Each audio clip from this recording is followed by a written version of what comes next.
The glass shattered inward like a constellation of pain, each fragment catching the amber light of the setting sun as Maria Elena Vasquez dropped to her knees on the marble floor of the 42nd story. Her cleaning cart toppled beside her, sending bottles of ammonia and microfiber cloth scattering across the executive boardroom of Meridian Defense Contractors. Through the spider-webbed window, she could see the glint of a rifle scope from the building across the street, a scope that had been tracking not the high-profile defense meeting scheduled for tomorrow, but her creating this story took considerable time and effort. If you're enjoying it, please like, share, and subscribe to our channel for more incredible stories like this one. The woman crouched behind the mahogany conference table wasn't supposed to be here. Maria Elena's shift ended at 6, but she'd stayed late because Mrs. Patterson in accounting had mentioned seeing something troubling in the quarterly reports numbers that didn't add up, contracts that seemed to evaporate money into thin air. Maria Elena had been cleaning these windows for 3 years, invisible to the men in expensive suits who treated her like furniture, never knowing she held 2 master's degrees and spoke 4 languages fluently. Get down and stay down. The voice came from behind her, low and controlled, carrying the kind of authority that saved lives. Maria Elena turned to see a man in dark tactical gear emerging from the service elevator, moving with the fluid precision of someone who had spent years perfecting the art of staying alive. His face was weathered by sun and sand, his eyes the color of storm clouds, and in his hands he carried what she immediately recognized as a Chey Tac M200 intervention rifle capable of accurate kills at over 2,000 meters. "Who are you?" she whispered, her voice barely audible above the sound of her own thundering heartbeat. Glass crunched under her knees as she shifted position, and she could feel a warm trickle of blood running down her cheek from where a shard had kissed her skin. "Someone who's been watching you watch them," he replied, moving to the window and peering through a gap in the shattered glass. "Master Chief Petty Officer Jake Morrison, Naval Special Warfare Command. And you're Maria Elena Vasquez, former intelligence analyst for the D, current janitor for Meridian Defense, and unknowingly the most dangerous woman in this building." Maria Elena's breath caught. No one had called her by her professional title. In 3 years, not since the incident in Bogotá that had destroyed her career and nearly killed her. She'd scrubbed floors and cleaned windows to disappear, to become invisible, to survive. But somehow this Navy SEAL knew exactly who she was. "The man across the street isn't trying to kill you," Morrison continued, adjusting his scope with practiced movements. "He's trying to silence you. There's a difference. Kill shots are clean, quick, professional. Silencing involves making sure no one ever finds the body or connects the dots to what you've discovered." Through the broken window, Maria Elena could see the city spreading out below them like a circuit board, millions of lights beginning to flicker on as darkness crept across the sky. Somewhere in that urban maze, her daughter Isabella was probably finishing her homework at the kitchen table of their small apartment, unaware that her mother's past had finally caught up with them. Isabella, brilliant and curious at 14, who dreamed of becoming an engineer and had never asked why her mother cleaned buildings, instead of using the advanced degrees hanging in frames in their bedroom closet. "What have I discovered?" Maria Elena asked, though part of her already knew. The numbers she'd been tracking, the patterns she'd noticed in the waste disposal schedules, the conversation she'd overheard while emptying trash cans, it all pointed to something much larger than simple corporate fraud. Morrison lowered his rifle and looked at her directly. "You've stumbled onto Operation Sandglass, a weapons trafficking network that's been using Meridian Defense as a front to move military-grade equipment to cartels and terrorist organizations. The same network that killed your partner in Colombia 3 years ago." The mention of Agent Carlos Mendoza hit her like a physical blow. Carlos, who had been more than a partner, who had died in her arms while she bled out beside him in a dusty Bogotá alleyway. She'd spent 3 years believing his death was random violence, collateral damage in the endless war against drugs. Learning it was connected to the building she cleaned every night felt like watching him die all over again. "The Chey Tac," Morrison said, extending the rifle toward her. "You qualified expert marksman with the D, right? This isn't about revenge, Vasquez. This is about justice. And right now, you're the only person in position to stop them." Maria Elena stared at the weapon. 27 pounds of precision engineering that she knew how to use with deadly effectiveness.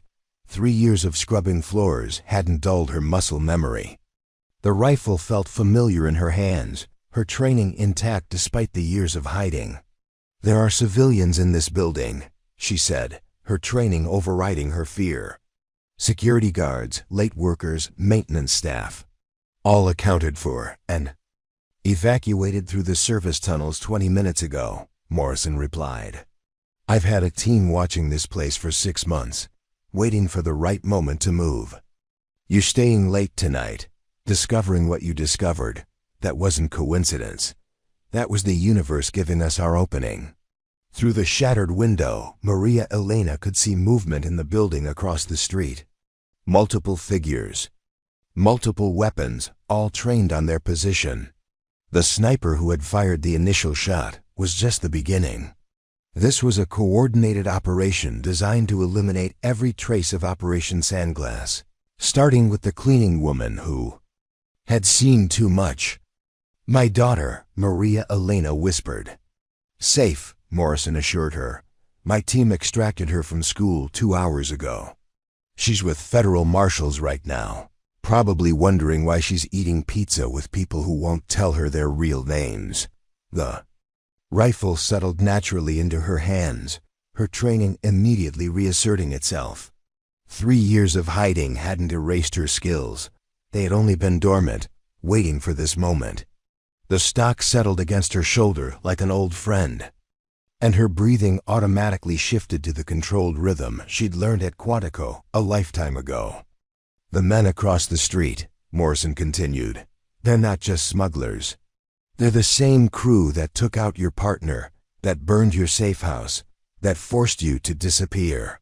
Tonight we balance the scales." Maria Elena thought about Isabella's face the morning she'd tried to explain why they had to move suddenly, why Mommy couldn't work for the government anymore, why their new apartment was smaller and their new life was quieter. She thought about Carlos, who had believed in justice with the kind of fierce dedication that got good people killed. She thought about all the weapons that had flowed through this building while she mopped floors and pretended not to understand the conversations happening around her. This transformation from hunted to hunter is just the beginning of Maria Elena's incredible journey. If you're on the edge of your seat wondering what happens next, please take a moment to like this video and share it with friends who love intense action stories. Don't forget to subscribe for more thrilling content. Outside, the sun disappeared behind the horizon, and the city lights grew brighter. Somewhere in the building across the street, men were positioning rifles and planning murder. But in the shattered boardroom of Meridian Defense Contractors, a different kind of plan was taking shape. One that had been 3 years in the making and would end before dawn. The Chey Tac M200 felt like justice in Maria Elena's hands, heavy with possibility and sharp with purpose. Tonight, the cleaning woman would disappear forever. Tonight, the hunter would return. Maria Elena's transformation began with her breathing. In through the nose for 4 counts. Hold for 4. Out through the mouth for 6. The same pattern she'd practiced 10,000 times during her detraining. The same rhythm that had kept her alive in Bogotá when everything went wrong. But now, crouched behind a conference table worth more than she'd earned in 2 years of cleaning, those breaths carried the weight of a different life.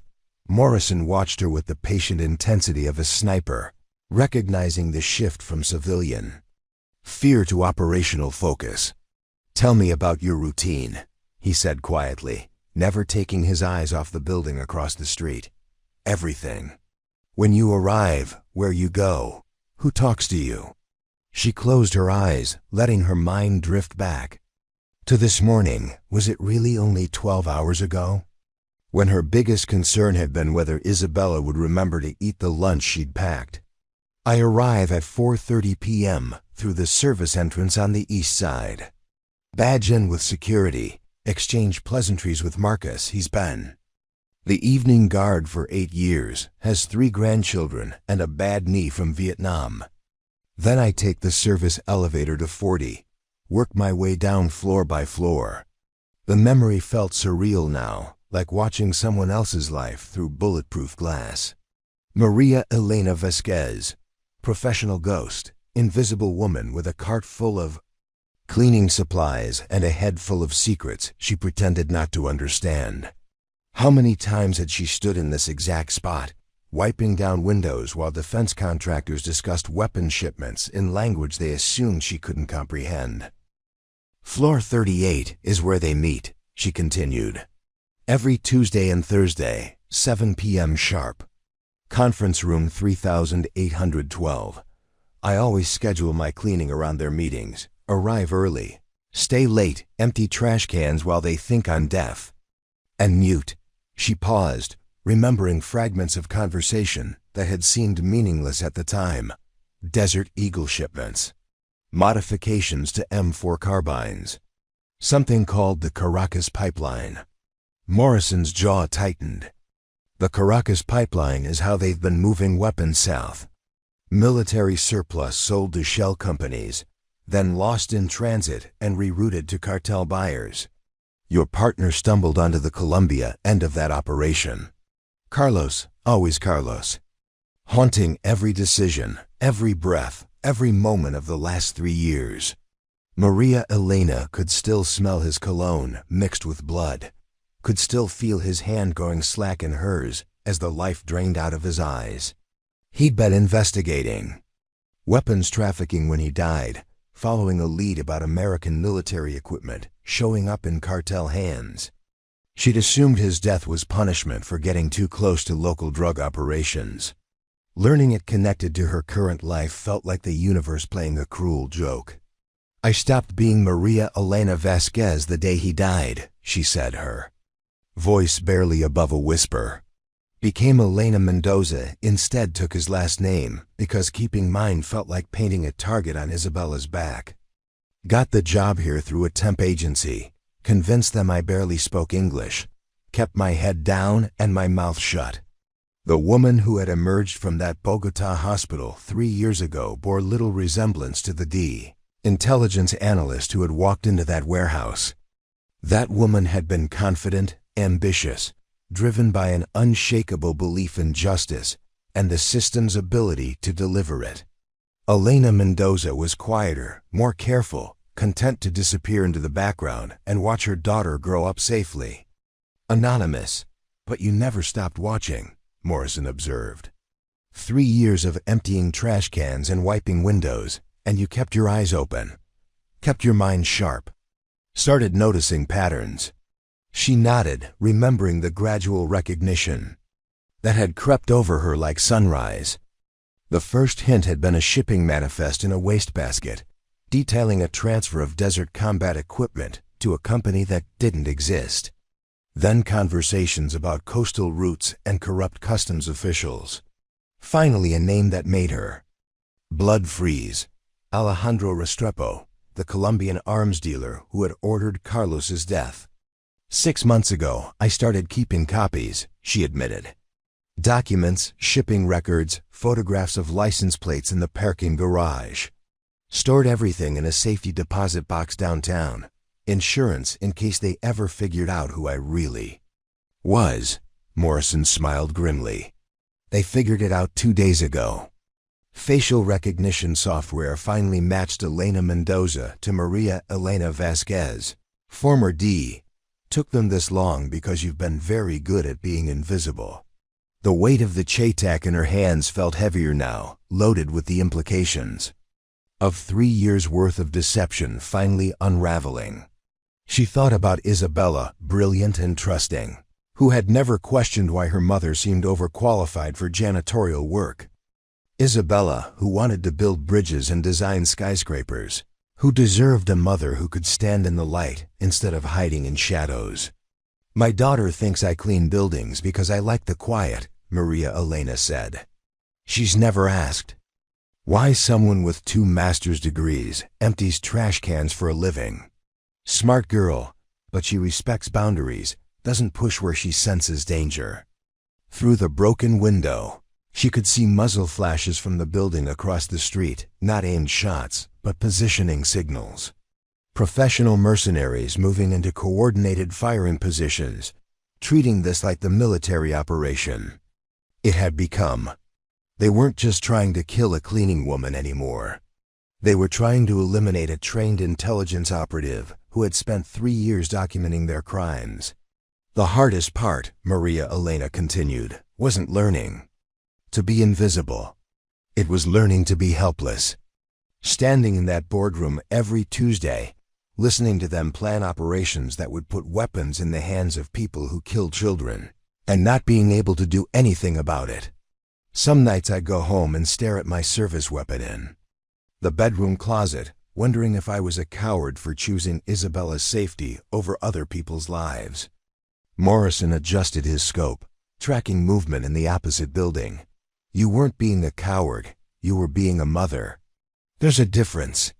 The distinction mattered more than she'd expected. For 3 years, Maria Elena had carried the weight of inaction, the guilt of knowledge unused. Every news report about cartel violence, every story about weapons flowing across borders, felt like an accusation. But Morrison was right, she hadn't been hiding from duty. She'd been protecting the most important mission of her life. Carlos used to say that justice was like water, she said. Find the cracks, follow the pressure, eventually break through. I never understood what he meant until tonight. The rifle scope brought the opposing building into sharp focus, revealing figures in tactical gear moving with professional precision. These weren't street criminals or cartel enforcers. These were former military contractors, possibly ex-special forces, definitely expensive. The kind of cleanup crew that got called when normal solutions weren't sufficient. 3 years of cracks, Morrison said. 3 years of pressure building. Tonight, everything breaks through. Maria Elena thought about her morning routine, the life she'd built from the ashes of her old one. Wake at 5:30, make coffee strong enough to wake the dead, pack Isabella's lunch while her daughter showered and complained about algebra homework, drive to work through downtown traffic, listening to NPR and pretending she didn't understand the implications of international news reports. Clock in, become invisible, watch and listen, and remember everything.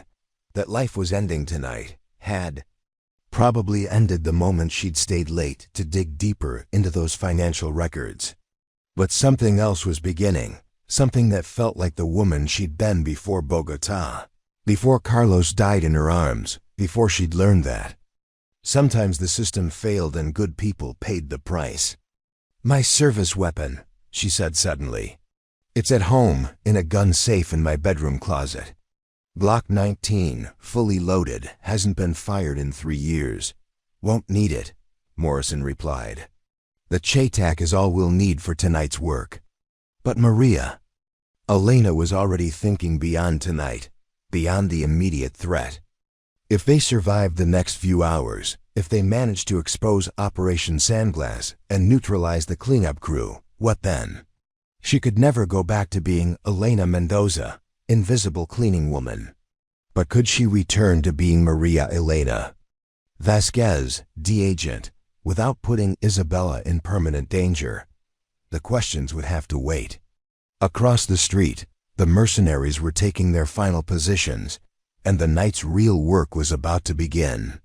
For the first time in 3 years, Maria Elena felt the familiar surge of pre-mission adrenaline, the heightened awareness that came with accepting mortal risk in service of a larger purpose. She thought about Carlos one more time, not as a ghost haunting her conscience, but as a partner who would understand what she was about to do. Then she settled into shooting position and began the mental calculations that would turn her from janitor back into hunter.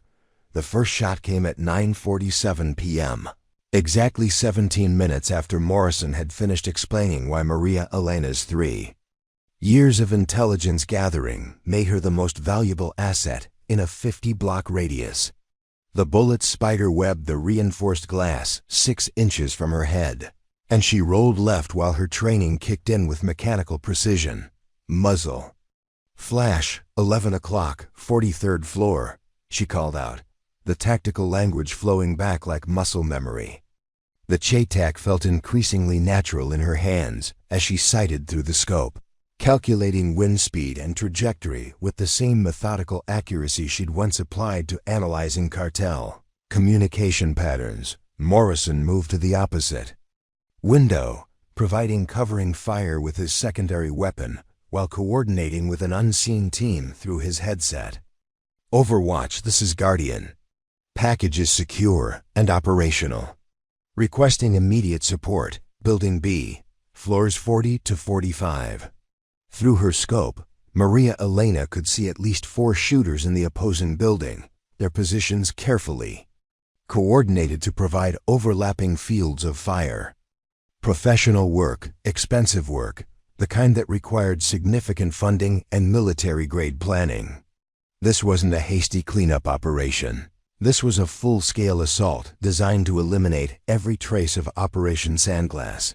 The security guard, she said suddenly, remembering Marcus's evening rounds.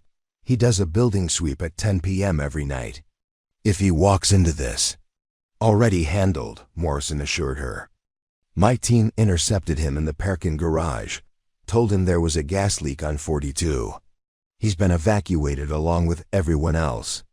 But even as he spoke, Maria Elena could see problems developing. Emergency vehicles were arriving outside fire. Trucks, police cruisers, an ambulance. The mercenaries across the street had called in a distraction, probably reported an active shooter situation to draw first responders into their kill zone. They're using the emergency response as cover, she realized. When the SWAT team arrives, they'll have uniforms and badges. Perfect camouflage for a cleanup crew. Morrison cursed and adjusted his communications frequency. Control, this is Guardian. Be advised, hostiles may be impersonating law enforcement. I repeat, do not trust police units without proper authentication codes. Through the shattered window, Maria Elena could see muzzle flashes from multiple positions now. The opposing building had become a fortress, with shooters on at least 6 different floors providing interlocking coverage. They weren't just trying to kill her anymore. They were trying to control the entire urban battlefield, ensuring no witnesses survived to testify about what they'd seen. There, she said, tracking movement through her scope. Southeast corner, 44th floor. Sniper with what looks like a Barrett M82. He's got overwatch on the street. Can pick off first responders. The realization hit her like ice water. They were planning to massacre police officers and emergency personnel to protect their operation. Men and women who had responded to what they thought was a routine emergency call would die to keep Operation Sandglass secret. The scope of the conspiracy suddenly became clear. This wasn't just weapons trafficking. It was domestic terrorism on a scale that required government-level coordination. Morrison, she said, her voice steady despite the implications. This isn't just Meridian Defense. Someone in federal law enforcement is coordinating this. The response time, the equipment, the level of organization, this has official sanction. Morrison's jaw tightened as he processed the implications. You're saying we have a mole problem. I'm saying we have a system problem. Operation Sandglass isn't a rogue operation, it's policy. Someone very high up the chain has been using weapons trafficking to fund off-books operations, and we just stumbled into the middle of it. The Chey Tac bucked against her shoulder as she fired her first shot of the evening, A clean hit that eliminated the sniper targeting first responders. The familiar recoil felt like coming home, muscle memory overriding 3 years of forced pacifism. Through the scope, she watched the barrack tumble from the window, its operator no longer a threat to the paramedics and firefighters below. "Nice shot," Morrison said, but his voice carried tension. "Problem is, you just announced that we have professional-level capability up here. They're going to escalate." As if responding to his words, the building shook with the impact of something much heavier than small arms fire. Rocket-propelled grenades, probably fired from the parking garage below. The mercenaries weren't just trying to assassinate witnesses. Anymore, they were trying to bring down the entire floor, ensuring no evidence survived their operation. "The files," Maria Elena said. "All my documentation, it's in a safety deposit box at First National downtown. But there are backup copies in my apartment, hidden in Isabella's room." Morrison nodded grimly. "Which means they'll be hitting your apartment next. My team is already there, but if they're using RPGs..." The thought of Isabella's bedroom being destroyed by military-grade explosives made Maria Elena's vision narrow with rage. Her daughter's books, her engineering projects, her photographs and dreams and carefully preserved childhood treasures, all of it threatened by men who treated human lives like accounting errors to be corrected. "How many people are going to die to protect this operation?" she asked, settling into position for another shot. "As many as necessary," Morrison replied. "That's how these things work. Start with targeted assassination, escalate to collateral damage, eventually rationalize mass casualties as operational necessity." Through her scope, Maria Elena could see movement in the lobby of the opposing building. Men in police uniforms were entering, but their equipment was wrong military-grade tactical gear instead of standard police issue. Coordinated hand signals that looked more like special forces than SWAT. The impersonation was sophisticated enough to fool civilians, but wouldn't survive close inspection by actual law enforcement. "Fake police units moving into position," she reported. "They're going to use the building across the street as a forward operating base." Morrison spoke rapidly into his headset, coordinating with his team while tracking multiple threats. "Guardian. To Control, we need immediate authentication of all law enforcement units in the area. Repeat, do not trust uniforms without proper credentials." But even as he spoke, Maria Elena could see the trap closing. The real first responders were arriving. Now fire department commanders, police supervisors, federal agents drawn by reports of a major incident. They would walk into a carefully prepared kill zone, eliminated by their own supposed colleagues before they could recognize the deception. "I'm going to take the shot," Maria Elena said, tracking a figure she recognized through her scope. The man directing operations in the lobby wore a police commander's uniform, but she'd seen him before in the Meridian Defense boardroom, listening to weapons trafficking briefings in expensive suits. "Deputy Chief Patterson," she said, remembering the name from overheard conversations. "Meridian Defense has been paying him consultation fees for 3 years. He's not impersonating police, he is police." The implications were staggering.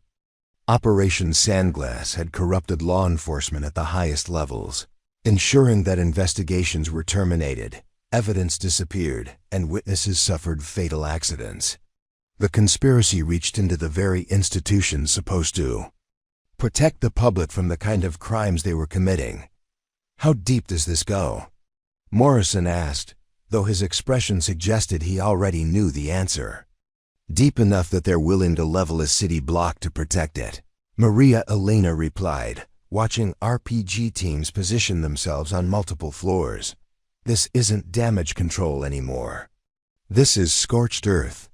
Through the Chey Tac scope, she could see Patterson coordinating with the mercenary team leaders, pointing toward their building and issuing orders that would result in the deaths of dozens of innocent people. Police officers and firefighters who had responded to help were about to be betrayed by their own leadership, sacrificed to protect a weapons trafficking operation that had already killed her partner and destroyed her life. 3 years, she said, her voice carrying the weight of accumulated rage. 3 years I've watched these people plan operations that put military weapons in the hands of killers. 3 years I've emptied their trash cans and pretended not to understand when they discussed body counts, like quarterly projections. The building shook again as another RPG impacted, this time closer to their position. Dust rained from the ceiling, and emergency lighting flickered on as the main power failed.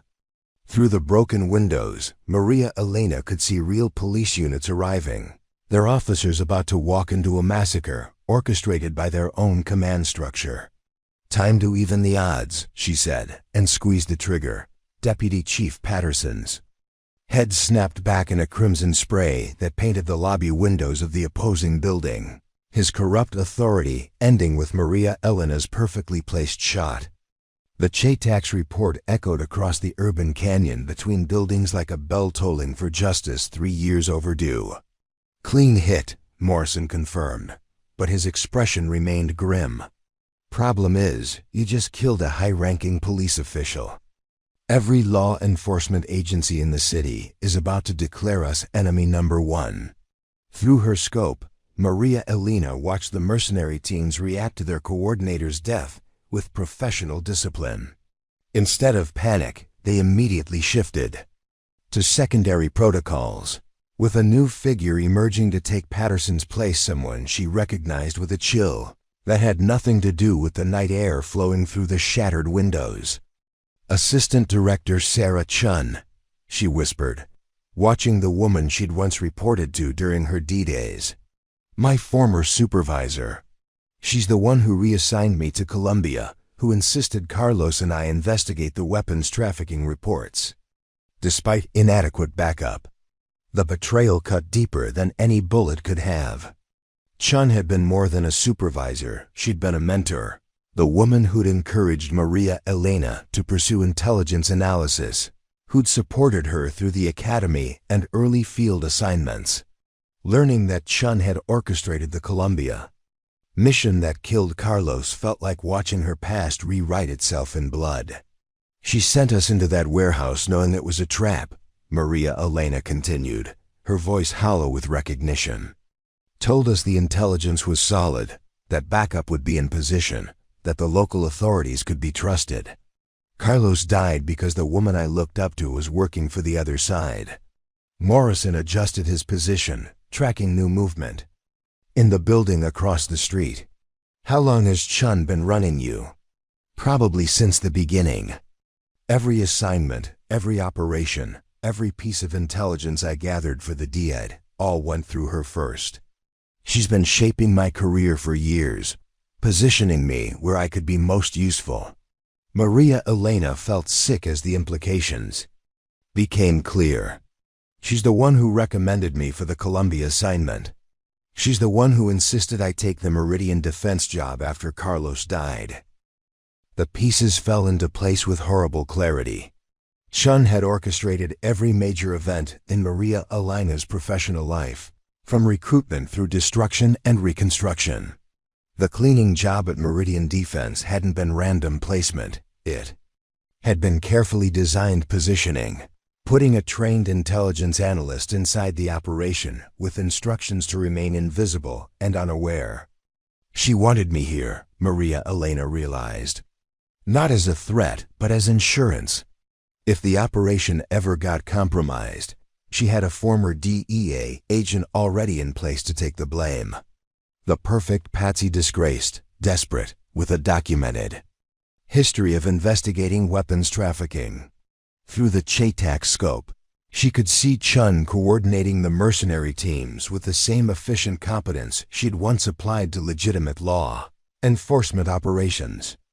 The woman moved with absolute confidence, secure in her authority and protected by layers of institutional corruption that reached into every major agency. Morrison spoke rapidly into his headset, updating his team with the new intelligence.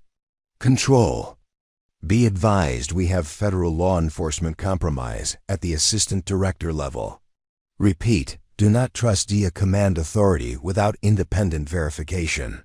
But even as he spoke, Maria Elena could see the trap completing itself. News vans were arriving outside, drawn by reports of a major incident involving federal agents and police corruption. The media presence would provide perfect cover for the final phase of Chun's operation, eliminating the evidence while creating a public narrative that painted Maria Elena as a rogue agent seeking revenge for her partner's death. "They're going to say I snapped," she said, understanding the strategy with professional admiration and personal horror. Former D agent, traumatized by partner's death, taking revenge on the system she blames for his murder. Clean narrative. Ties up all the loose ends, Morrison nodded grimly. Except for one problem, you're not dead yet.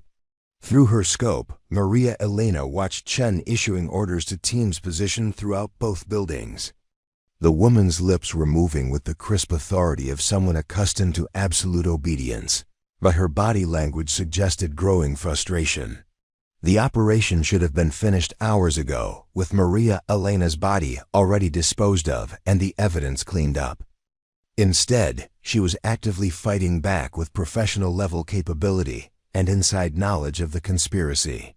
"She's realizing I remember my training," Maria Elena said. 3 years of pretending to be a broken janitor, and she actually believed I'd forgotten how to be dangerous. The building shook again as another RPG impacted, this time deliberately targeting the floor below them. Chun was trying to collapse their position without making it look like a targeted assassination structural. Damage from an accidental explosion, tragic casualties in a complex law enforcement operation. "Isabella," Maria Elena said suddenly, struck by a horrifying thought. "If Chun has been running me for years, she knows about Isabella. She knows where my daughter goes to school, who her friends are, what her schedule looks like." Morrison's expression darkened. "My team has your daughter. She's safe." "Your team reports to whom?" Maria Elena asked, her analyst training demanding she follow every connection. "Because if Chun has compromised the D and local police, what makes you think naval special warfare is clean?" The question hung between them like a loaded weapon. Morrison had appeared in her life at exactly the right moment, with exactly the right knowledge and equipment, claiming to represent exactly the right authority.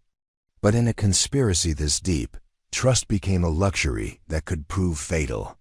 "Fair question," Morrison said, and slowly removed his headset. "Truth is, I'm not sure who I can trust anymore. I've been tracking Operation Sandglass for 8 months, watching good agents die or disappear when they got too close.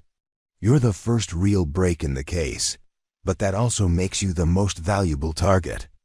Through the scope, Maria Elena could see Chun pointing directly at their position, her expression visible even at this distance.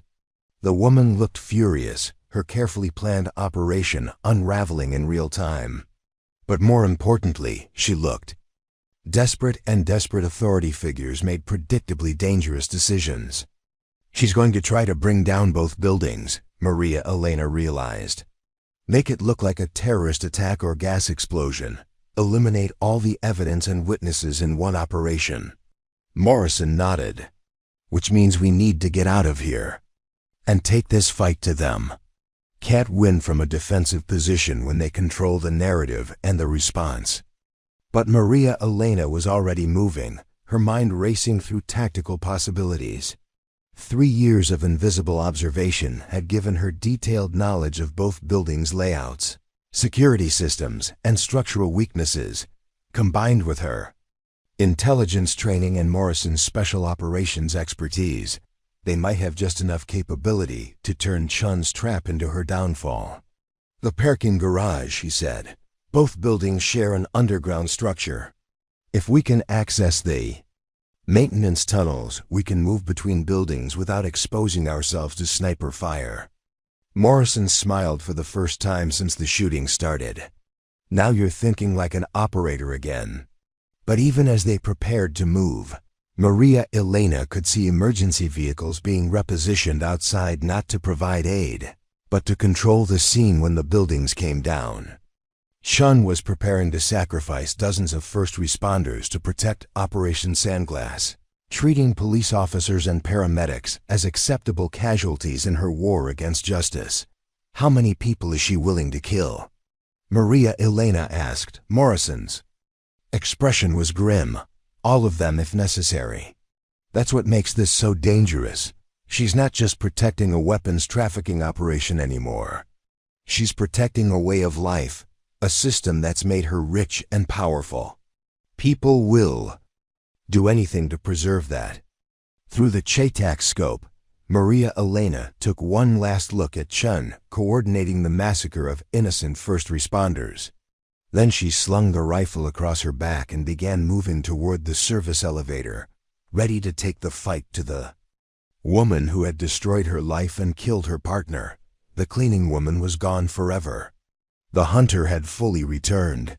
The maintenance tunnels beneath downtown stretched like arteries through the city's foundation, carrying power cables and water mains between the towering monuments to corporate power above. Maria Elena moved through the darkness with Morrison at her side. The Chey Tac secured across her back and her mind focused on the systematic destruction of everything Assistant Director Sarah Chun had built. They emerged in the parking garage of the opposing building 47 minutes after the shooting started, using service access codes that Maria Elena had memorized during 3 years of invisible observation. The mercenary teams were all positioned at upper floors, leaving the lower levels lightly guarded, a tactical mistake that Chun's overconfidence had created and they were about to exploit. 3 years of watching them, Maria Elena whispered, as they moved through the concrete maze toward the service elevators. 3 years of learning their patterns, their schedules, their assumptions about who poses a threat. They never saw the janitor as anything more than furniture. Morrison nodded, checking his sidearm while monitoring radio chatter from the teams above. Classic intelligence failure. They gathered information about Maria Elena Vasquez, D-agent, but never looked deeper into Elena Mendoza, cleaning woman. Different identity, different threat assessment. The service elevator carried them upward in silence, stopping at floor 38, the same level where Chun and her remaining teams had established their command post in a mirror image of the Meridian Defense boardroom where this all began. Through the elevator's security camera, Maria Elena could see tactical displays showing both buildings, with Chun orchestrating the final phase of her operation from behind multiple layers of protection. That assumed the threat would come from outside. She's got 12 men positioned between us and her, Morrison observed, studying the tactical situation through his scope. Professional spacing, overlapping fields of fire, multiple exit strategies. This won't be subtle. Maria Elena smiled, grimly remembering something Chun had never learned about her former protege. It doesn't need to be subtle.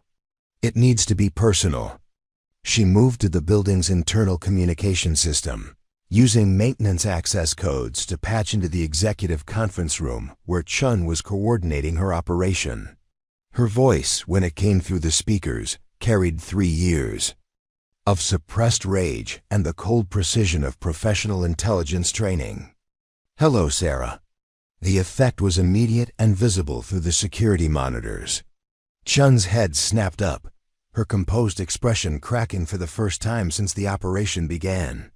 The woman who had orchestrated Carlos's death, who had destroyed Maria Elena's career, who had spent 3 years positioning her as the perfect scapegoat, suddenly faced the reality that her victim was no longer victim but predator.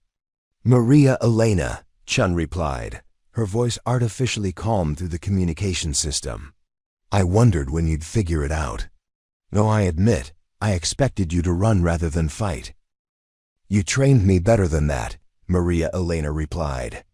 "Every lesson you taught me about intelligence analysis, every principle you shared about following connections and identifying patterns, I applied them all to Operation Sandglass. 3 years of evidence, Sarah. 3 years of documented crimes with your signature on every major decision. Through the monitors, she could see Chun's mercenary teams responding to the unexpected communication, repositioning themselves to deal with a threat that had somehow penetrated their secure perimeter. But their movement patterns revealed something more important: confusion, uncertainty, the kind of tactical hesitation that occurred when operations deviated from carefully rehearsed plans. "You have no idea what you're interfering with," Chun sighed, her composure beginning to crack. "Operation Sandglass funds counter-terrorism operations that Congress won't authorize. Every weapon we've moved, every dollar we've generated, goes toward protecting American interests around the world." Maria Elena felt Morrison tense beside her, recognizing the familiar justification that allowed good people to rationalize terrible acts. But she had heard variations of this speech before, in Colombian warehouses and debriefing rooms, from cartel enforcers and corrupt officials who all claimed to serve some higher purpose. "Carlos died protecting American interests," she replied.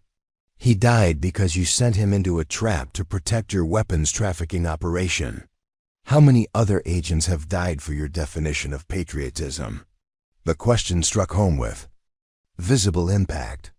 Through the security feeds, Maria Elena could see Chun's hands shaking slightly, the first sign of the psychological pressure that came with confronting the human cost of abstract operational decisions. For 3 years, Chun had treated the Colombia casualties as acceptable losses in a larger strategic game.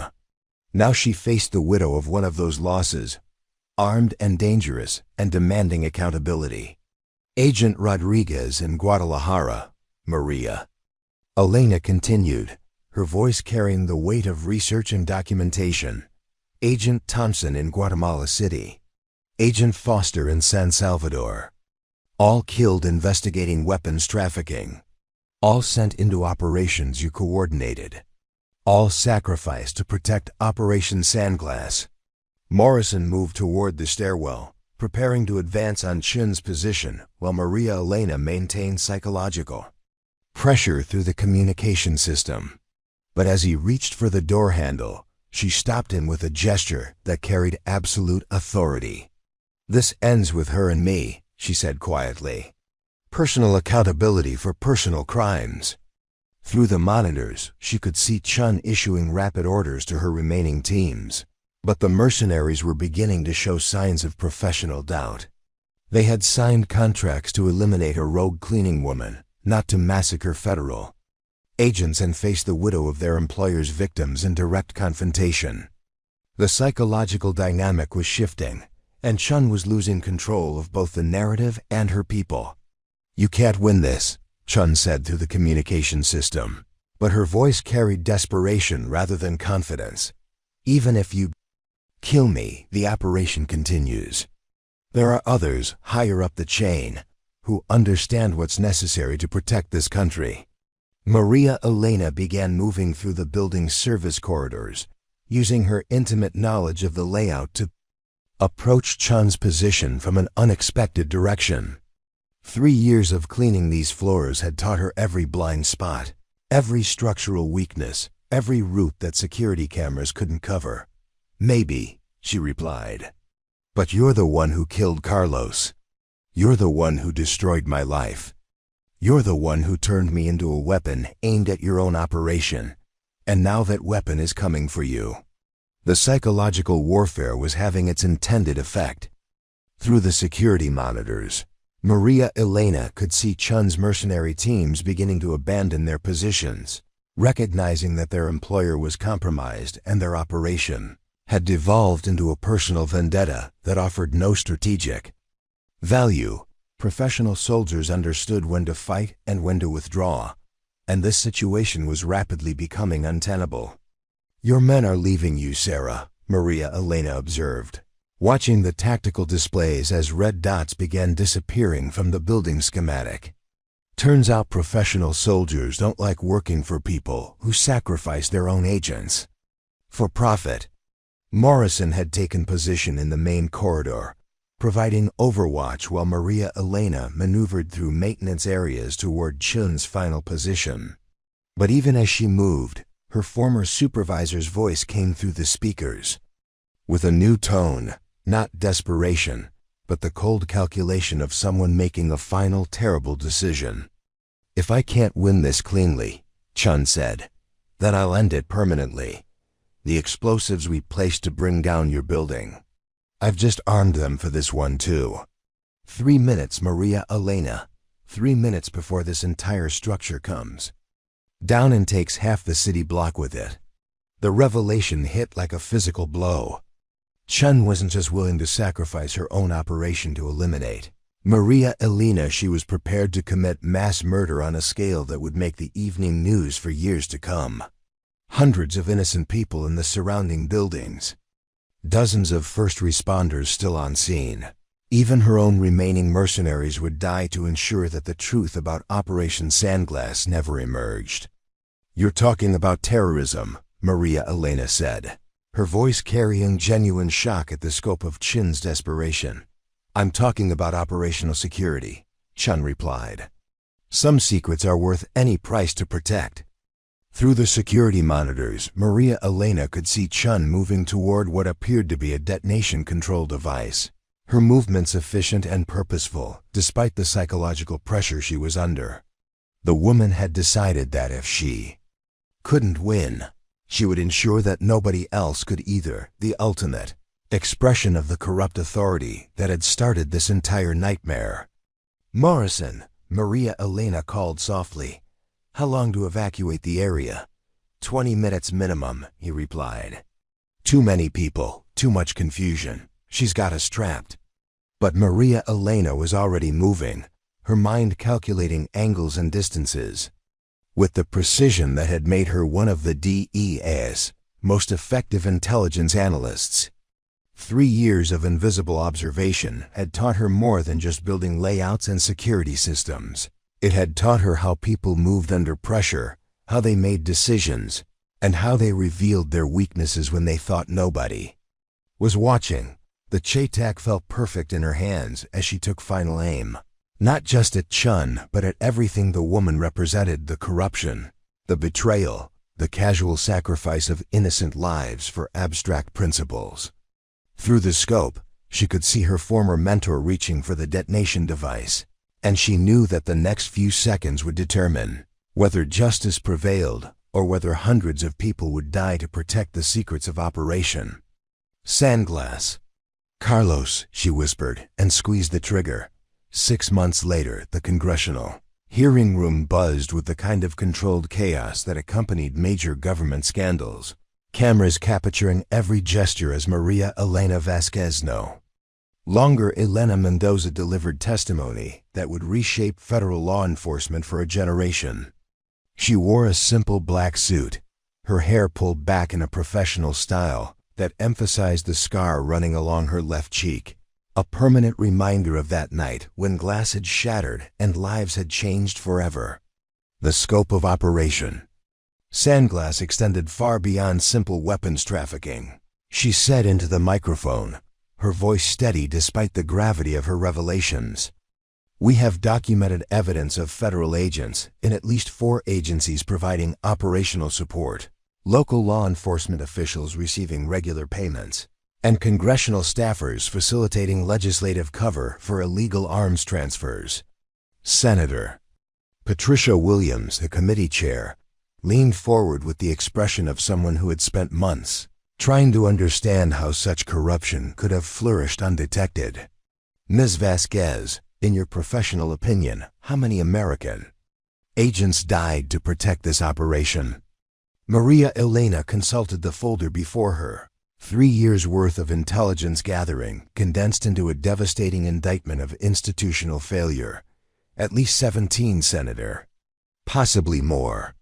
Agent Carlos Mendoza in Colombia, Agent Rodriguez in Guadalajara, Agent Thompson in Guatemala City, all investigating weapons trafficking when they were killed. All operating under intelligence provided by Assistant Director Chun's network. The explosion that had ended Chun's life 6 months ago had also destroyed most of the physical evidence of Operation Sandglass, but Maria Elena's safety deposit box and backup documentation had provided enough proof to launch the most comprehensive investigation of federal corruption in decades. What they had uncovered made Watergate look like a parking violation.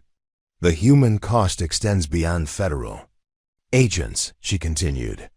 Conservative estimates suggest that weapons trafficked through Operation Sandglass were responsible for over 3,000 civilian deaths across Central and South America. These weren't abstract policy decisions, they were conscious choices. To arm organizations that murdered families, terrorized communities, and destabilized entire regions. From her position at the witness table, Maria Elena could see Isabella in the gallery, now 15 and already talking about studying international law in college. Her daughter had handled the revelations about their previous life with the same quiet strength she'd shown when they'd first moved into hiding, asking thoughtful questions, but never demanding explanations her mother wasn't ready to provide. Morrison sat 2 rows behind Isabella, technically assigned as Maria Elena's federal protection detail but functionally serving as the family she'd never expected to find. His investigation of Operation Sandglass had been folded into the larger congressional inquiry. His Naval Special Warfare Team, providing security for witnesses whose testimony threatened powerful interests. Ms. Vasquez, Senator Williams continued, what safeguards would you recommend to prevent similar operations in the future? Maria Elena had spent months preparing for this question, consulting with ethics experts and intelligence professionals to develop recommendations that went beyond simple policy changes. Complete financial transparency for all federal law enforcement operations, mandatory rotation of supervisory personnel every 3 years, and independent oversight of any investigation involving weapons trafficking or international arms sales. Most importantly, we need cultural changes that protect whistleblowers rather than punishing them. The irony wasn't lost on her 3 years ago. She'd been forced into hiding for trying to investigate weapons trafficking. Now she was being celebrated as a hero for exposing the same corruption, the difference being public attention and congressional protection, rather than any fundamental change in the systems that had created the problem. The Vasquez Protocol, as the media had dubbed the new oversight measures, represented the most significant reform of federal law enforcement in 30 years. But Maria Elena knew that bureaucratic changes would only be effective if they were accompanied by personal accountability and cultural transformation. 2 years later, the detraining academy at Quantico looked exactly the same as it had 15 years earlier when Maria Elena had first walked through its gates as a young agent convinced she could change the world through dedication and proper procedure. Now she returned as deputy director of the newly created Office of Operational Integrity, teaching the next generation of agents how to recognize and resist the corruption that had nearly destroyed American law enforcement. The greatest threat to federal law enforcement isn't foreign terrorists or domestic criminals, she told the assembled recruits, her voice carrying the authority of someone who had paid personally for that knowledge. It's the gradual erosion of ethical standards, the rationalization of questionable methods, and the tendency to treat human lives as acceptable losses in pursuit of abstract objectives. The young faces looking back at her reminded Maria Elena of herself at that age, idealistic, determined, certain that good intentions were sufficient protection against moral compromise. She hoped some of them would prove more resilient than she had been, better able to maintain their principles under pressure. Agent Vasquez, one of the recruits asked, using the title she'd officially reclaimed when accepting her new position, how do you maintain ethical standards when following those standards might result in operational failure? The question went to the heart of everything she'd learned about the relationship between individual conscience and institutional authority. You remember that operational success achieved through moral compromise isn't actually success. It's failure disguised as achievement. Every shortcut you take, every ethical boundary you cross makes the next compromise easier to justify. After the lecture, Maria Elena walked across campus to visit the memorial wall where Carlos Mendoza's name had been added 6 months ago, officially recognizing him as having died in the line of duty rather than as a casualty of random violence. She brought fresh flowers every time she visited Quantico, maintaining a ritual that connected her current life to the man who had believed in justice. Enough to die for it. Isabella joined her at the memorial, now 17 and preparing for her senior year of high school with plans to study international relations at Georgetown. Her daughter had grown into the kind of young woman Carlos would have admired, thoughtful, principled, determined to use her intelligence in service of making the world more just. Do you think he would be proud of what you've accomplished? Isabella asked, studying her father figure's name engraved in black granite. Maria Elena considered the question seriously, thinking about the congressional hearings, the institutional reforms, the dozens of corrupt officials who had been prosecuted as a result of her testimony. I think he would be proud that justice finally caught up with the people who killed him. But mostly, I think he would be proud of you for growing up strong and principled, despite everything that happened. Morrison approached from across the courtyard, no longer her protection detail, but now serving as special advisor for counter-terrorism operations, a position that put his special forces experience to work in legitimate service rather than shadow operations. They had become a family of choice, bound together by shared trauma and mutual respect rather than blood or law. Time to go, he said quietly. Senator Williams wants to brief you on the new Congressional Oversight Committee before tomorrow's vote. 5 years later, the small cafe in downtown Washington served the kind of unremarkable coffee that government employees survived on. Its atmosphere anonymous enough to host sensitive conversations without attracting unwanted attention.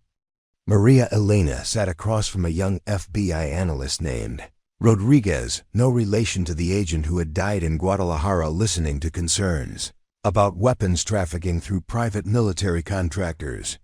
It's the same pattern, Rodriguez said, her voice tight with frustration. Weapons disappearing from inventory, shell companies with no physical address, shipping manifests that don't match actual cargo. But when I try to investigate, my supervisors tell me it's outside our jurisdiction. Maria Elena recognized the symptoms immediately: institutional resistance to investigations that threatened profitable relationships, supervisory interference with legitimate intelligence gathering, and the familiar pattern of weapons moving through channels designed to obscure their ultimate destination. Operation Sandglass had been exposed and prosecuted, but the underlying systems that had enabled it remained largely intact. Have you documented everything? She asked, falling back into her intelligence analyst training despite her current administrative role. Everything I can access, Rodriguez replied. But I'm being systematically excluded from meetings, denied access to relevant files, and told that my concerns are unfounded. It's like watching history repeat itself. The conversation continued for another hour, with Maria Elena providing advice about documentation, evidence preservation, and the bureaucratic procedures for reporting suspected corruption through official channels. But as she listened to Rodriguez describe the obstacles she was facing, Maria Elena felt the familiar weight of institutional inertia that had nearly crushed her own investigation years earlier. That evening, she sat in her home office reviewing files that Rodriguez had shared, cross-referencing names and patterns against her own database of known corruption networks. Isabella, now a sophomore at Georgetown studying international law, worked at the desk beside her on a research paper about arms trafficking and human rights violations.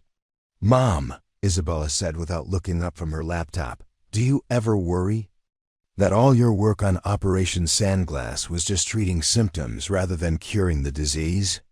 The question struck deeper than Maria Elena had expected. 5 years of congressional testimony, institutional reform, And prosecutorial success had certainly changed federal law enforcement, but Rodriguez's situation suggested that the fundamental problems remained unsolved. Corrupt officials had been replaced by new corrupt officials. Illegal operations had been replaced by new illegal operations. And good agents were still fighting institutional resistance to legitimate investigations. Sometimes, she admitted. But I also think about all the agents who are alive today because Chun's network was exposed. All the weapons that haven't made it into criminal hands because of stronger oversight. All the investigations that succeeded because whistleblowers knew they would be protected rather than punished. Morrison entered the Home Office carrying 3 cups of coffee and wearing the expression of someone who had spent the day dealing with congressional briefings about classified operations. His transition from Special Forces operator to government administrator had been challenging, but his combination of tactical expertise and ethical principles made him valuable in ways that traditional bureaucrats couldn't match. "I heard about your meeting with Rodriguez," he said, settling into the chair beside Maria Elena's desk. "Similar reports are coming from other agencies. Someone's rebuilding the network, probably using our prosecutions as a guide for what not to do." The 3 of them spent the evening analyzing patterns, cross-referencing intelligence reports, and mapping potential connections between seemingly unrelated investigations across multiple agencies. It felt like stepping back in time to those first few months after Chun's death, when they had worked together to unravel the full scope of Operation Sandglass. "The question," Maria Elena said finally, "is whether we treat this as a new investigation or whether we accept that corruption is a permanent feature of any large institution and focus on limiting its damage." Isabella looked up from her laptop with the kind of direct gaze that reminded Maria Elena of Carlos in his most principled moments. "You didn't accept that Agent Mendoza's death was just an occupational hazard. You didn't accept that weapons trafficking was just a cost of doing business. Why would you accept that institutional corruption is inevitable?" The challenge was fair and uncomfortable. Maria Elena had spent 5 years building oversight systems and institutional safeguards, but she had also learned to work within the same structures that had enabled Operation Sandglass. She had become an insider, which provided access and influence, but also created pressure to accept compromises that her younger self would have rejected. "Because fighting corruption is a career," Morrison said quietly.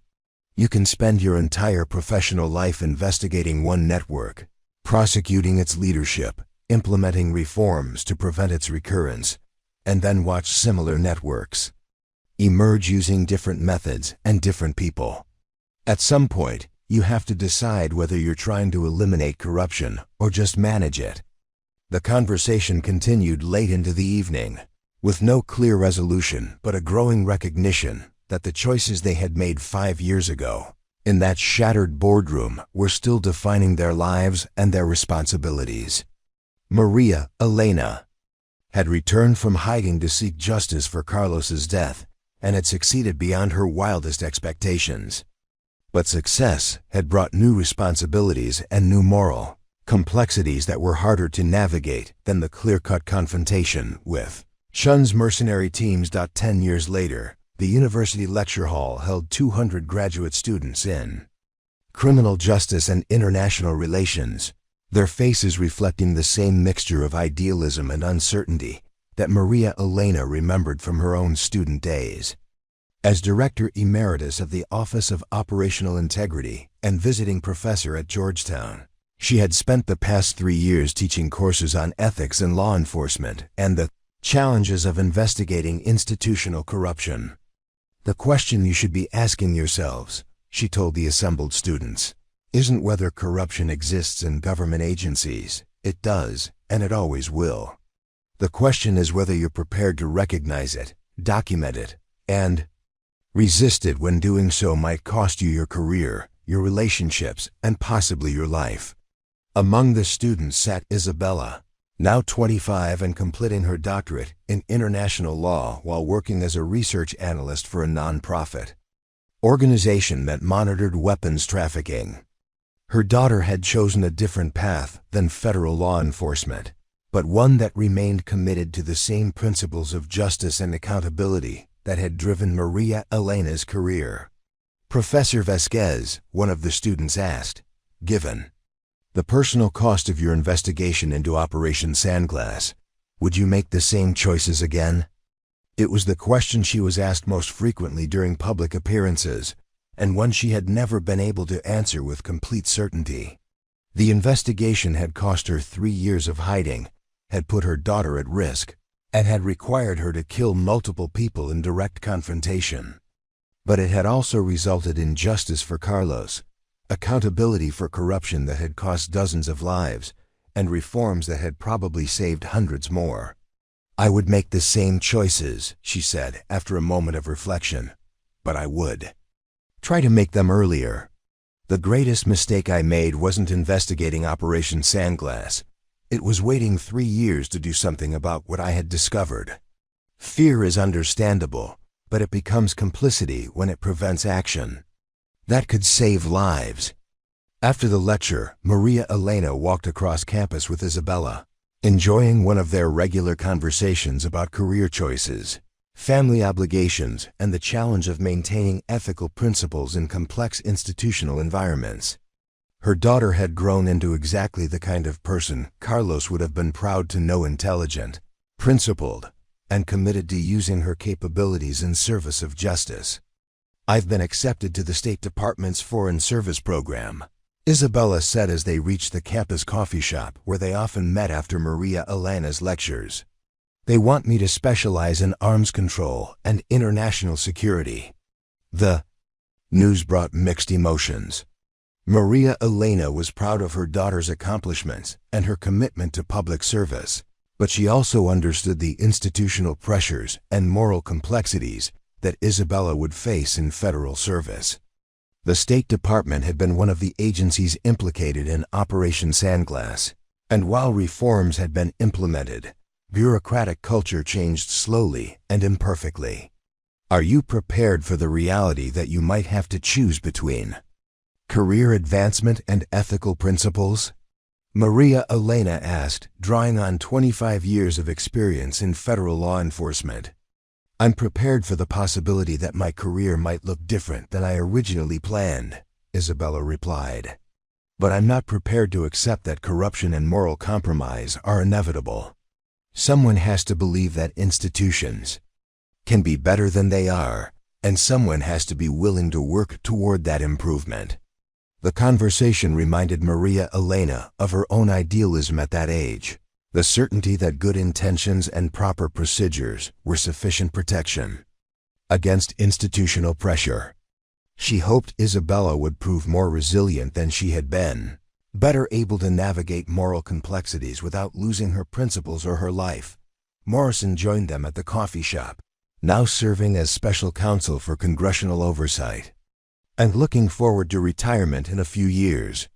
The three of them had maintained their chosen family relationship through career changes, geographical moves, and the normal challenges of time and distance.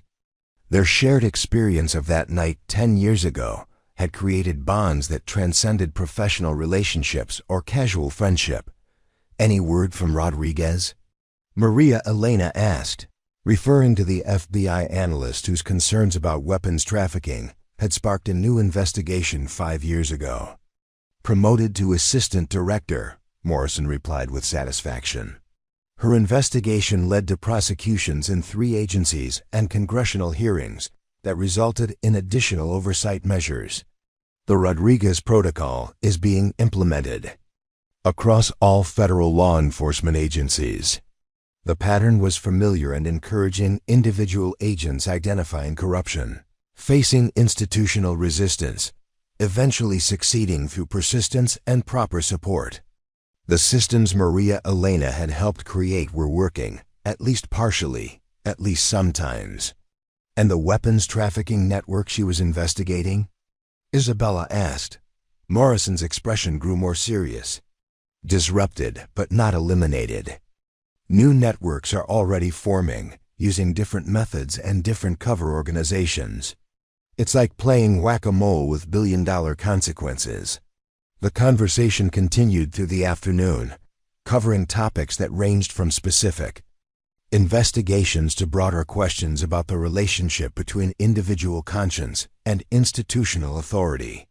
All three of them had built careers around the belief that corruption could be fought and defeated, but they had also learned that victory was temporary and required constant vigilance to maintain. As evening approached, Maria Elena found herself thinking about Carlos, whose belief in justice had started this entire journey. He had died believing that truth would eventually prevail, that good people would eventually outnumber corrupt ones, and that institutions could be reformed rather than abandoned. 10 years later, she remained uncertain whether his optimism had been justified, but she was certain that it had been necessary. "The fight continues," she said, echoing words Carlos had spoken to her 20 years ago in a different context. "It always continues. The question is whether we continue fighting it." Isabella nodded with the kind of determination that reminded Maria Elena of herself at that age. "We continue fighting it. Someone has to." Morrison raised his coffee cup in a mock toast to fighting the good fight, even when the fight never ends. 15 years later, the memorial service for Master Chief Petty Officer Jake Morrison was held on a bright spring morning at Arlington National Cemetery, with full military honors and a gathering that included current and former federal law enforcement officials, congressional staffers, and academic colleagues who had worked with him during his transition from special operations to government oversight.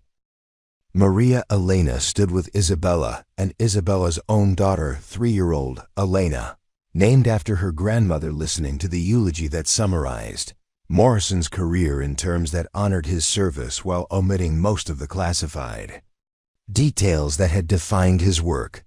He had died of cancer at age 62, having spent his final years teaching ethics courses at the Naval Academy and consulting with congressional committees on special operations oversight. "Uncle Jake would have appreciated the turnout," Isabella said quietly, using the title that Elena had adopted for the man who had served as her father figure for most of her childhood. Maria Elena nodded, thinking about the family they had built from the ashes of Operation Sandglass and the friendship that had sustained them through careers, challenges, and the normal passage of time. Morrison had never married or had biological children, but he had been present for Isabella's graduation, her wedding, and Elena's birth with the consistency and devotion of any traditional father. After the service, they gathered at Morrison's apartment to sort through his personal effects and discuss arrangements for his papers and files. His final years had been spent documenting lessons learned from decades of special operations and oversight work, creating training materials that would be used by military academies and law enforcement agencies for years to come. He left instructions about his investigation files, Isabella said, reviewing Morrison's final will and testament. "Everything goes to the Congressional Research Service, except for the Operation Sandglass materials. Those go to you." The box containing Morrison's Operation Sandglass files was smaller than Maria Elena had expected, considering the complexity of the investigation and the scope of the conspiracy they had uncovered. But as she reviewed the contents, she realized that Morrison had distilled 15 years of follow-up investigation into a concise analysis of systemic problems and potential solutions. His final report, dated just 3 months before his death, concluded with observations that were both pessimistic and hopeful. Corruption networks adapt faster than oversight systems can evolve. However, individual agents committed to ethical principles remain the most effective defense against institutional failure. The challenge is creating systems that support and protect those agents rather than isolating and punishing them. 20 years later, the conference room at Georgetown University's School of Foreign Service was filled with representatives from law enforcement agencies, congressional oversight committees, academic institutions, and nonprofit organizations dedicated to government accountability. They had gathered for the annual Carlos Mendoza Memorial Conference on Ethics in Federal Law Enforcement, now in its 10th year and recognized as the premier forum for discussing corruption, whistleblower protection, and institutional reform. Maria Elena, now 72 and officially retired from federal service, delivered the opening keynote address to an audience that included many agents who had been inspired by her example to pursue careers in oversight and accountability. Her hair was white now, and she moved more slowly than she had 20 years ago, but her voice carried the same authority and conviction that had driven her testimony before Congress decades earlier. 20 years ago, she began, I stood before a different kind of audience and testified about Operation Sandglass, a corruption network that had killed federal agents and trafficked weapons to organizations that murdered innocent people. Today, I want to talk about what we've learned since then about the nature of corruption, the challenge of reform, and the courage required to maintain ethical principles under institutional pressure. Isabella, now director of the State Department's Office of International Security and Arms Control, sat in the front row with her 15-year-old daughter Elena, who was already showing interest in international relations and asking thoughtful questions about her grandmother's career. 3 generations of women shaped by the consequences of Operation Sandglass, each choosing different ways to serve the cause of justice. The most important lesson, Maria Elena continued, is that corruption is not an aberration to be eliminated. It's a constant challenge to be managed. Every generation of federal agents will face the choice between personal advancement and ethical principles.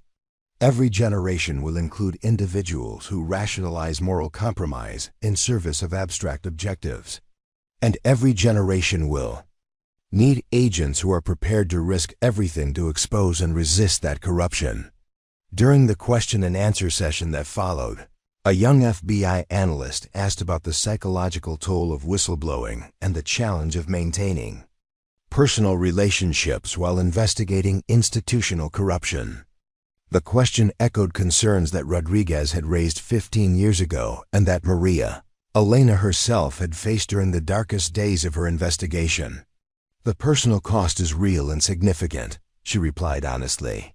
You will lose friends, professional opportunities, and probably years of your life to stress and uncertainty. But you will gain something more valuable, the knowledge that you chose principles over convenience, justice over comfort, and the truth over institutional loyalty. That knowledge becomes the foundation for everything else you build in your life. After the conference, Maria Elena walked across campus with Isabella and Elena, 3 generations sharing stories and perspectives on careers in public service. Her granddaughter was curious about everything, asking detailed questions about international law and showing the same analytical intelligence that had characterized her grandmother and mother. Grandma Elena, the 15-year-old asked, Do you think the work you did actually made a difference? I mean, there's still corruption, still weapons trafficking, still people dying because of illegal operations. The question went to the heart of everything Maria Elena had struggled with. During her post-retirement years, the institutional reforms she had helped implement were real and valuable, but they had not eliminated the problems they were designed to address. Corruption networks had evolved, new illegal operations had emerged, and good agents continued to face the choice between career advancement and ethical principles. I think about Agent Mendoza, she said, referring to the young man who had died in her arms in a Bogotá alleyway 23 years ago. He believed that justice was like water: find the cracks, follow the pressure, eventually break through. I spent 20 years looking for those cracks, applying pressure where I could, breaking through when possible. The work continues because the work is never finished. That evening, Maria Elena sat in her study reviewing Morrison's files one final time, preparing to donate them to the university's archive along with her own papers. The documents told the story of their investigation and its aftermath, but they also told a larger story about the challenge of maintaining Ethical Principles in Complex Institutional Environments. Her final addition to the archive was a letter addressed to future generations of federal agents, law enforcement officials, and government employees who would face similar choices about corruption, accountability, and personal responsibility. The temptation to rationalize moral compromise in service of institutional loyalty is constant and powerful. The pressure to choose career advancement over ethical principles is real and persistent. The belief that individual actions cannot change systemic problems is understandable and seductive. Resist those temptations. Individual conscience remains the most effective defense against institutional corruption. Your willingness to ask difficult questions, document uncomfortable truths, and risk professional consequences for moral principles may be the difference between justice and injustice. For people you will never meet, the work is difficult, dangerous, and often unappreciated. It is also necessary, valuable, and ultimately hopeful. Every generation produces agents who choose principles over convenience, and their choices create possibilities that would not otherwise exist. The fight continues. Make sure you continue fighting it. 25 years later, Maria Elena Vasquez died peacefully in her sleep at age 77, having spent her final years teaching, writing, and mentoring young federal agents who were inspired by her example to pursue careers in government oversight and accountability. Her funeral was attended by hundreds of current and former law enforcement officials, congressional staffers, academic colleagues, and ordinary citizens whose lives had been touched by her commitment to justice. Isabella, now 55 and serving as Under-Secretary of State for Arms Control and International Security, delivered the eulogy in a voice that carried her mother's strength and determination. She spoke about Maria Elena's courage in confronting Operation Sandglass, her persistence in pursuing institutional reform, and her dedication to training the next generation of ethical federal agents. My mother often said that justice was like water, Isabella told the assembled mourners. Find the cracks, follow the pressure, eventually break through. She spent 25 years looking for those cracks, and her work created possibilities that continue to expand and inspire. Elena, now 22 and working as a junior analyst for the Congressional Research Service, sat in the front row thinking about the grandmother who had shaped her understanding of public service, ethical principles, and personal responsibility. She had grown up hearing stories about Operation Sandglass, about corrupt officials and weapons trafficking, about the choice between safety and justice that her grandmother had made in a shattered boardroom a quarter century ago. After the service, Elena stood before the memorial wall at the D Training Academy, looking at the names of Carlos Mendoza and Jake Morrison alongside dozens of other agents who had died in service to the principles of justice and accountability.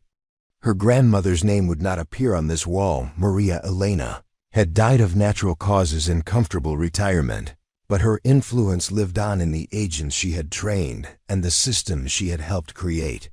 The work continues, Elena said quietly, echoing words her grandmother had spoken to her many times during their conversations about careers in public service. At 22, she was the same age her grandmother had been when she first joined the D, driven by similar ideals and facing similar choices about how to serve the cause of justice.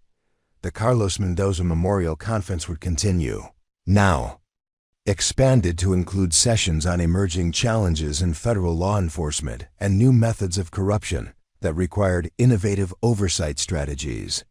The Vasquez Protocol would remain in force across all federal agencies, requiring financial transparency and independent oversight for any operation involving weapons transfers or international arms sales. And somewhere in government offices across the country, young agents would face choices between personal advancement and ethical principles, carrying forward the work that had begun in a Colombian warehouse 25 years ago.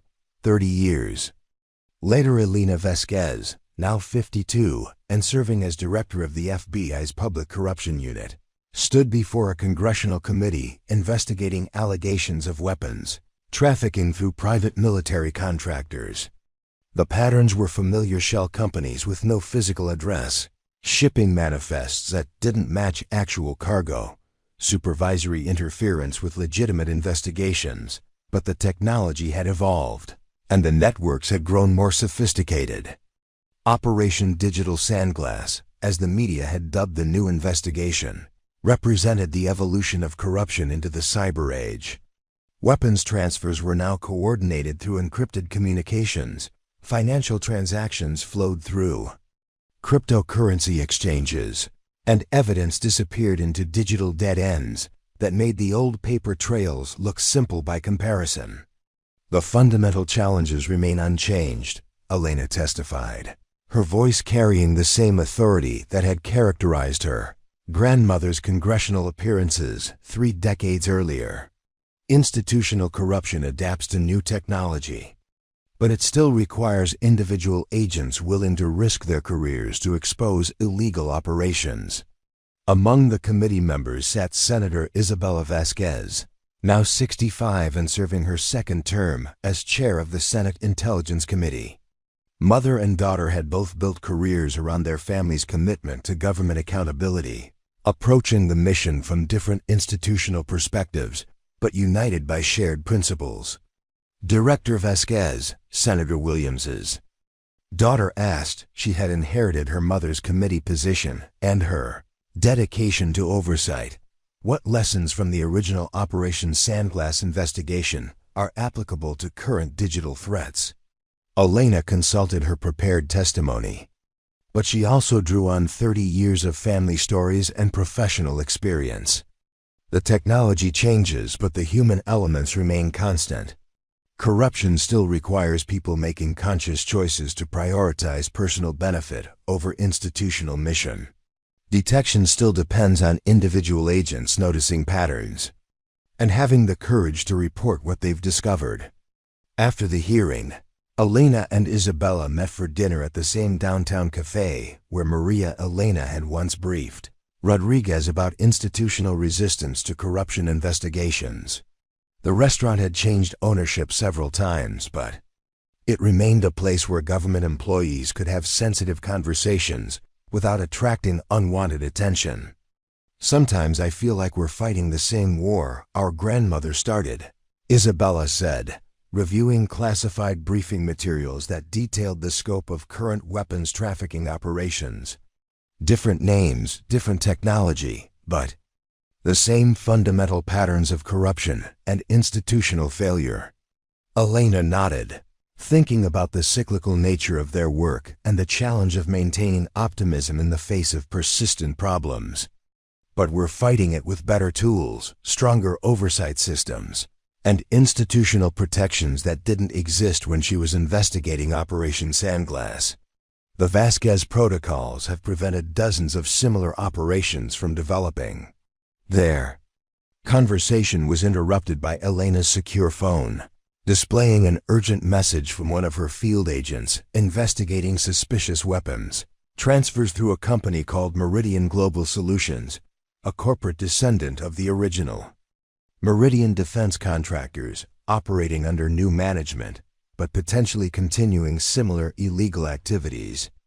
The ghost of Operation Sandglass, Isabella observed, reading the message over her daughter's shoulder. Same building, same business model, probably some of the same institutional relationships. Elena studied the initial intelligence report, recognizing patterns that echoed her grandmother's original investigation.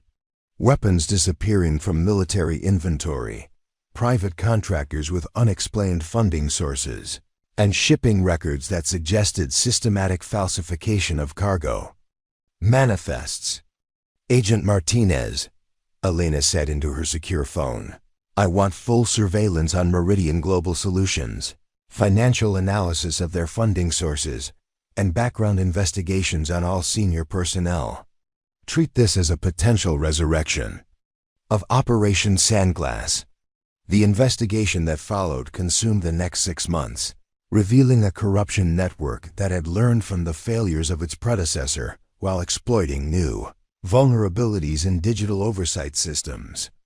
But the institutional protections that Maria Elena had helped create meant that Agent Martinez could pursue his investigation with congressional support, media attention, and legal protections that had not existed 30 years earlier.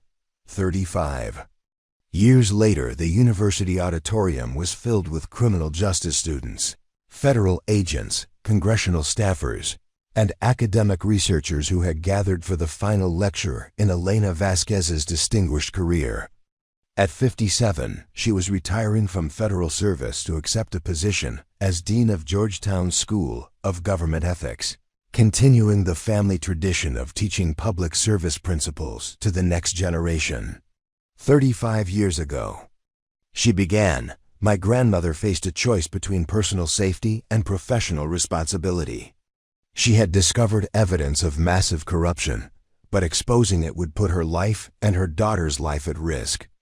The choice she made in that moment changed not only her own life, but the entire culture of federal law enforcement. In the audience sat her own daughter, 20-5-year-old Maria Elena Vasquez, named after her great-grandmother, and already working as a cybersecurity analyst for the Department of Homeland Security. 4 generations of women shaped by the consequences of Operation Sandglass, each adapting the family mission to the challenges of their era. The most important lesson, Elena continued, is that ethical principles are not abstract concepts. They are practical tools for making decisions under pressure. When institutional loyalty conflicts with moral responsibility, when career advancement requires moral compromise, when personal safety competes with public duty, your principles become the compass that guides you toward the right choice. After the lecture, the 3 generations of Vasquez women walked across campus together, sharing stories and perspectives that span nearly 4 decades of public service. Young Maria Elena was curious about her great-grandmother's experiences, but also focused on current challenges in cybersecurity and digital privacy that her predecessors could never have imagined. Great-grandma Elena once told me that corruption was like water, Isabella said, drawing on memories of conversations from decades past. Find the cracks, follow the pressure, eventually break through. But in the digital age, water moves faster and finds smaller cracks. Elena nodded, thinking about the evolution of corruption from physical documents and face-to-face meetings to encrypted communications and blockchain transactions. The technology changes, but the human motivation remains the same. People still choose personal benefit over institutional mission, and other people still have to choose whether to expose those choices. Young Maria Elena listened to her family's stories with the mixture of pride and concern that came from understanding both the importance and the cost of the work they had chosen. Her own career in cybersecurity was just beginning, but she already faced daily choices about privacy rights, government authority, and the balance between security and freedom. "Do you think the work ever ends?" she asked. "I mean, will there ever be a time when corruption is eliminated and oversight isn't necessary?"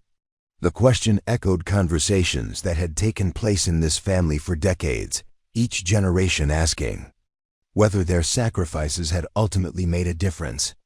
Elena considered her response carefully, drawing on 35 years of professional experience and a lifetime of family stories.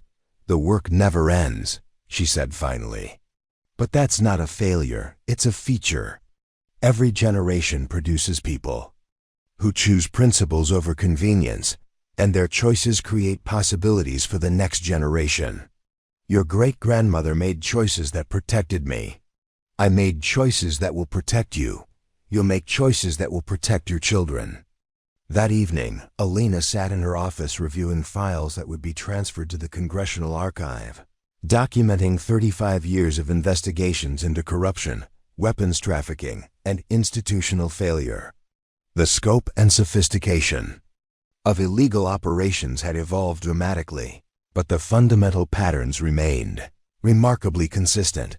Her final report concluded with observations that echoed Morrison's analysis from decades earlier. Corruption networks continue to adapt faster than oversight systems can evolve. However, individual agents committed to ethical principles remain the most effective defense against institutional failure. The challenge is creating systems that support and protect those agents while adapting to new forms of corruption and new methods of concealment. 40 years later, Maria Elena Vasquez stood at the podium in the same congressional hearing room where her great-grandmother had delivered testimony 4 decades earlier, but the technology and scope of her investigation dwarfed anything previous generations could have imagined. As director of the newly created International Cybersecurity and Arms Control Agency, she was investigating what appeared to be the largest weapons trafficking operation in history, a network that used artificial intelligence, quantum encryption, and global financial systems to move weapons and technology across international boundaries.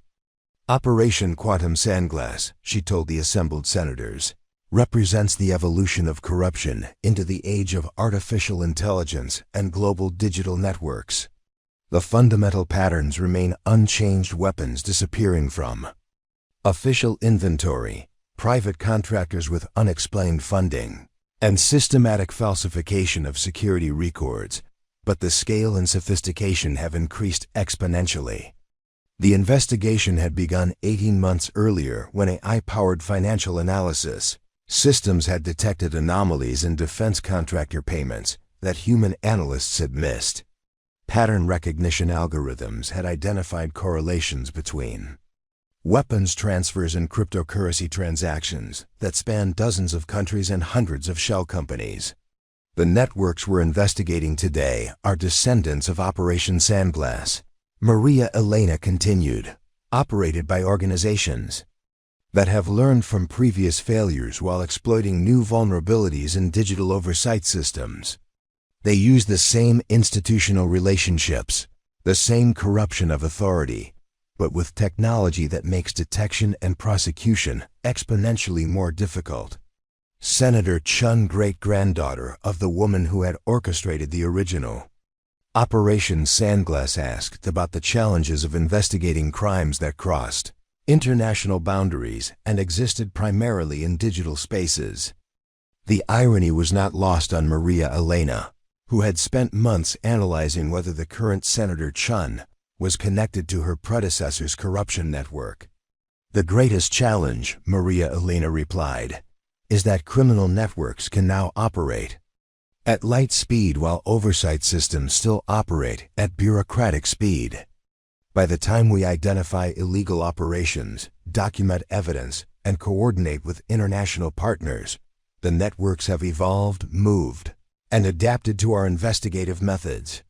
But even as she testified about the challenges, Maria Elena drew strength from the knowledge that her family's 4 decades of work had created institutional protections and oversight systems that were adapting to meet new threats.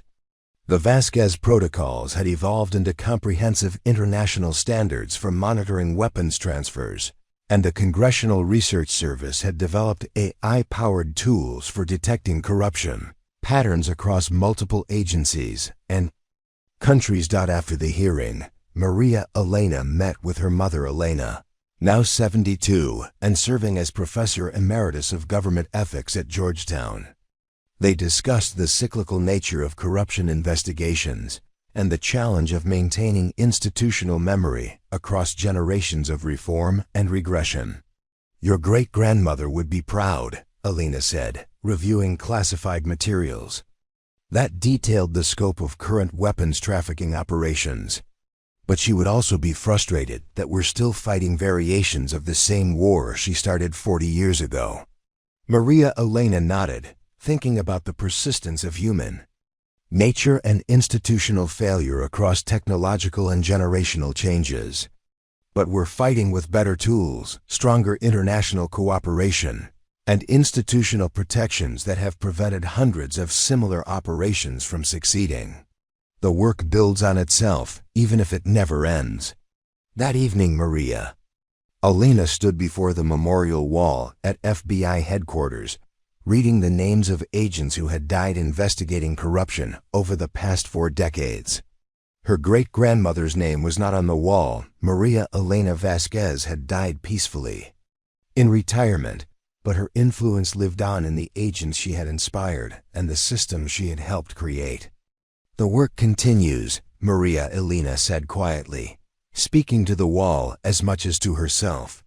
At 35, she faced challenges that her great-grandmother could never have imagined, but she also had resources and support that previous generations had built through their sacrifices. 50 years later, in the quiet of her study, surrounded by 5 decades of family documents and government archives, 92-year-old Isabella Vasquez prepared her final contribution to the Carlos Mendoza Memorial Conference. As the last surviving member of the original Operation Sandglass investigation, she had become the keeper of institutional memory and the bridge between past and present understanding of corruption and accountability. The world had changed dramatically since that night when her mother faced Assistant Director Chen in a shattered boardroom.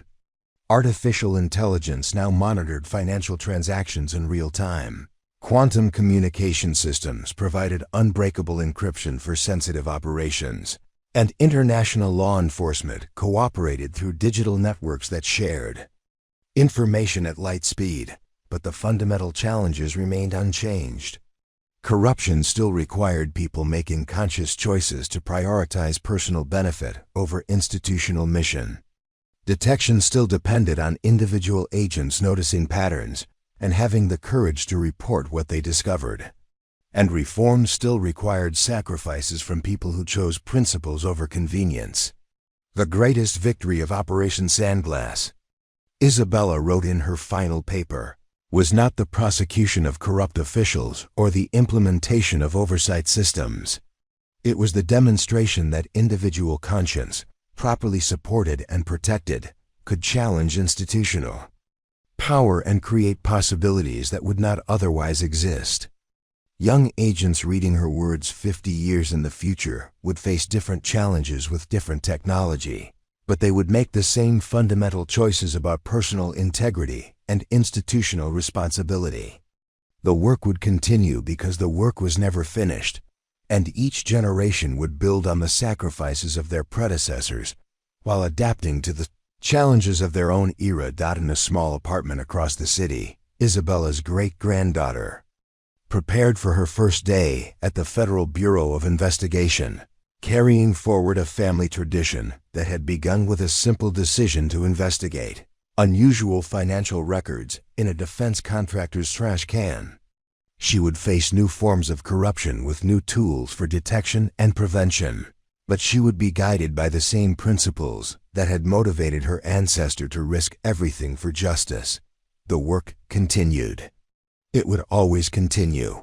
And somewhere in the city, new agents were discovering evidence of new corruption networks, making the same choice between safety and responsibility that Maria Elena Vasquez had made in a shattered boardroom 50 years earlier. Justice, like water, finds the cracks and follows the pressure until something breaks through. If this story captivated you, please take a moment to like this video, share it with others who love thrilling stories, and subscribe to our channel for more amazing content. Your support means everything to us.